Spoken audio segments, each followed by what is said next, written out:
Hi, everybody. This is Silvio Canto in Dallas, Texas on Monday, November the 14th. If you're watching me or listening to me here in North Texas today, then you know what's happening around here. We're getting quite a storm.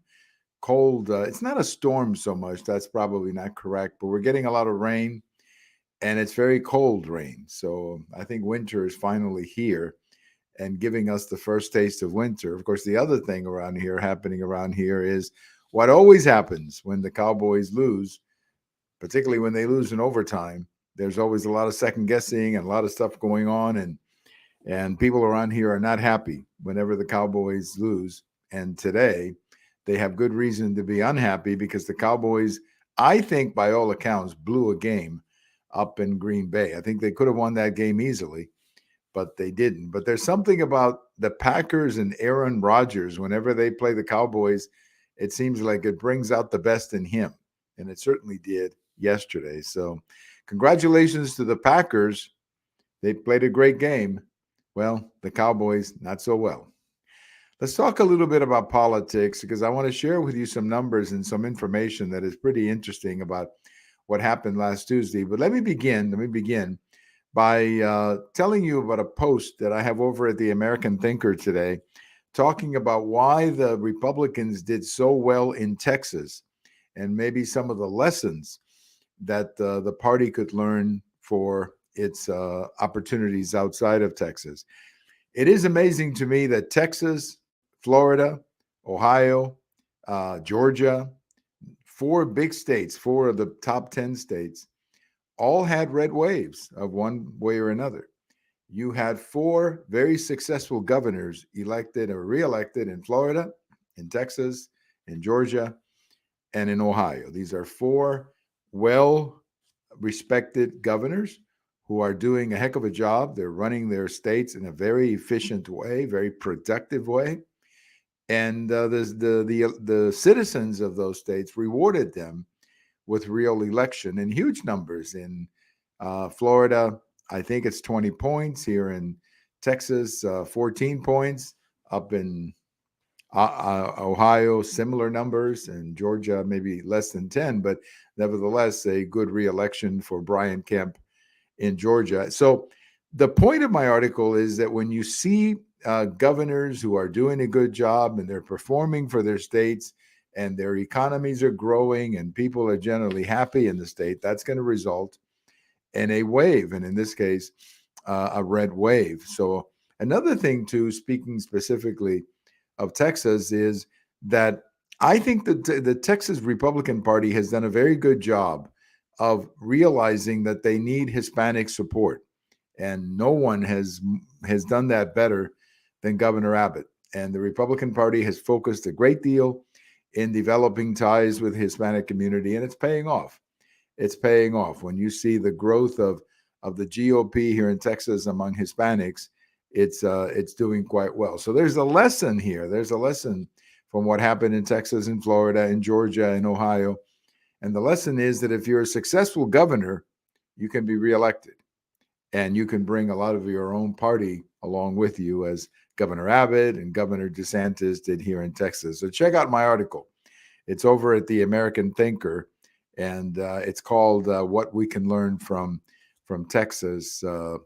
What we can learn from Texas. That's the name of the article. If you're like me, I'm sure you're just as puzzled as what happened last Tuesday in the midterms.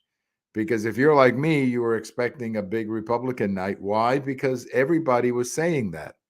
People smarter than me, smarter than you probably, smarter than me for sure, were out there telling us that we were going to get this big wave that was going to hit the country. We were going to be winning 40 seats in the House. By the way, I said 35, not 40, but that's okay. And we were going to be winning 3, 4 seats. Some people were even saying 6 seats in the Senate. Most of the experts had it down to 3. So what happened? What happened? How did we get from those expectations to the reality that right now the Democrats, depending on what happens in Georgia, the Democrats are either going to be 51-49 or we're back to 50-50. And depending on all these recounts that they're having over at here and there and everywhere, it looks like the Republicans are going to win the House, and they will have around 220, 219, something like that. So how did that happen? How did all these expectations come down to reality? Well, obviously, it all comes down to who voted and how many votes they got. But over at the Power Line is a great blog that there's three attorneys in Minneapolis, and they've run this blog for quite some time, and it's a truly phenomenal blog. I check it every day, and they always have a lot of very thoughtful and useful information about politics and lots of other things as well.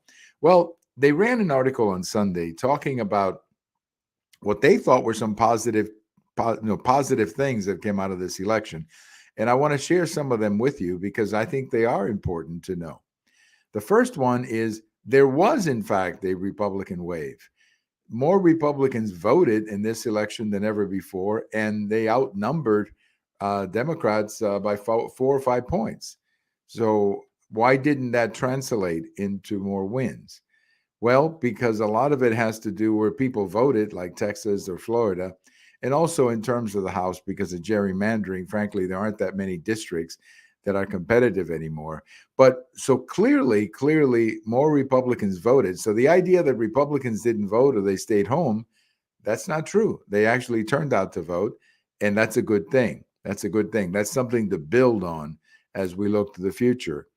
The other one, and this is fascinating to me, this one is fascinating to me.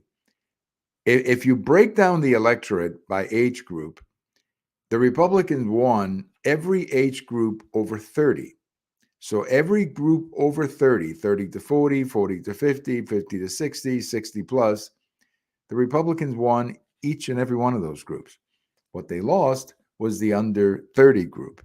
And why did that happen? Well, one big reason why it happened is because the Democrats put out this idea that they could cancel your student loan. If you remember this executive order that President Biden signed, saying we're going to cancel part of your loan or whatever.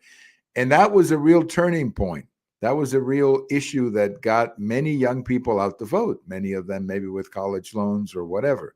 So they were able to go into the universities and to some of the more recent graduates and really get the vote out. And they did. They got the vote out. No question about it. Many of those, senatorial elections that were so close but went Democrat, it was probably the young people who made that happen by turning out in huge numbers. Now, of course, it was a very cynical thing by President Biden and the Democrats because they had to know. They had to know when they signed that executive order that it was going to be shot down by a judge. They had to know that. Come on, they're not stupid. They had to know that the president of the United States cannot just cancel loans. They had to know that. But nevertheless, they went ahead and did it. And that got the young people out to vote. But now, of course, they're going to have to tell young people that that particular executive order is not going to fly. So I wonder how a lot of those young people are going to feel. Another group that the Democrats were able to motivate to get out to vote was women, particularly with respect to abortion. There were many, many women who were basically casting a protest vote against the overturning of Roe v. Wade. And I can understand that. That's fine. You can do that. You can cast your vote that way. But the reality is that many of these women were living in blue states where there's been no impact whatsoever on Roe v. Wade. I mean, if you live in California, New York, Illinois, and Oregon, Washington, some of these blue states, there's been no difference between what was like before Roe and what is now in place, because many of those states have come up with their own state version of Roe v. Wade. So again, many of those women were told, get out and vote. This is going to be a significant vote. But in fact, it wasn't. It wasn't, because there's nothing that can be done to stop or to, change the overturning of Roe v. Wade. I mean, there's only one thing that can overturn the Dobbs decision that overturned Roe v. Wade.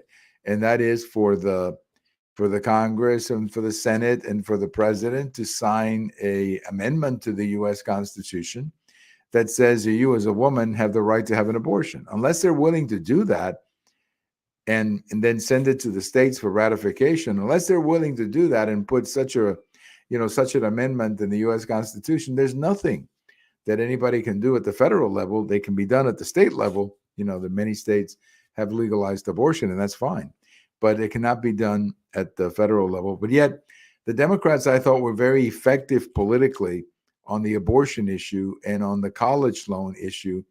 But at the same time, they were being very effective politically. They were being very cynical because they had to know that those particular votes were not going to be able to change anything. So that's that was good politics for them, but it was not anything other than that.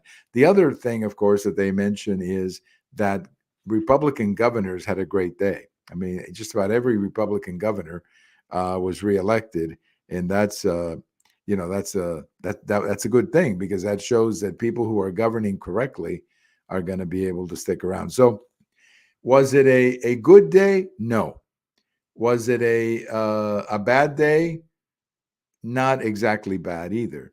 Because here's to me the most interesting part of all of this. When you sort of stand back now, it's been a week, so we've had a chance to digest all of this.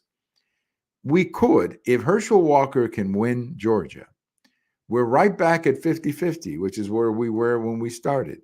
We were at 50-50 when we started. If Herschel Walker can win Florida, that's where we're going to end up, 50-50. But we're probably going to have the House, because it looks more and more likely that the House of Representatives will go Republican by a very tiny margin, maybe single digits, but it will go Republican, which means, of course, that the committees will be chaired by the Republican Party. The majority, or the chairman of the committees, will be a Republican. And that's going to change a little bit the directions of investigations and other things. Also, if you control the House, then that pretty much is the end of President Biden's agenda, because he's not going to get anything done. I thought it was interesting, one last thought here. I thought it was interesting that President Biden got a question when he's overseas right now, and he got a question about Roe v. Wade, or codifying Roe, and he said, we don't have the votes to do that. No, they don't. They don't have the votes to codify Roe. They don't. They know it. But they knew that before this campaign.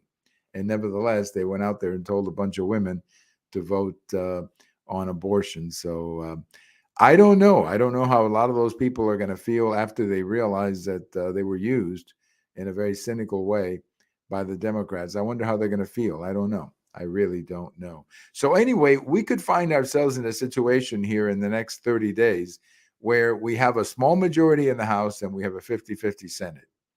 Now, which one of those two chambers can do more? 50-50 House Senate, it's difficult to do. But a House with a small majority can start investigations because they've got the majority. It doesn't matter if it's one or if it's five, they've got the majority. So we may not feel so bad.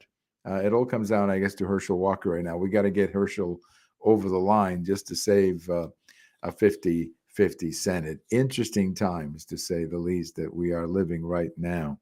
Well, I leave you with this thing. Back in 1861, that's a long time ago. That would be 161 years ago. Moby Dick, the novel, was published. And, that became, I know we had to read that book in high school. That was one of those books you had to read, I guess, at least in my English class. But I always thought that was a pretty good movie as well. A lot of times the movie is not that good. But I thought in this particular case, the Moby Dick movie ended up being a pretty good one. I'm trying to remember who was in that movie. I think it was Burt Lancaster. But I thought that was a pretty good movie. As I say, sometimes the book is better. But in this case, the movie wasn't that bad. Thank you for listening. This is Silvio Canto in Dallas, and we'll talk to you later. Bye-bye, everybody.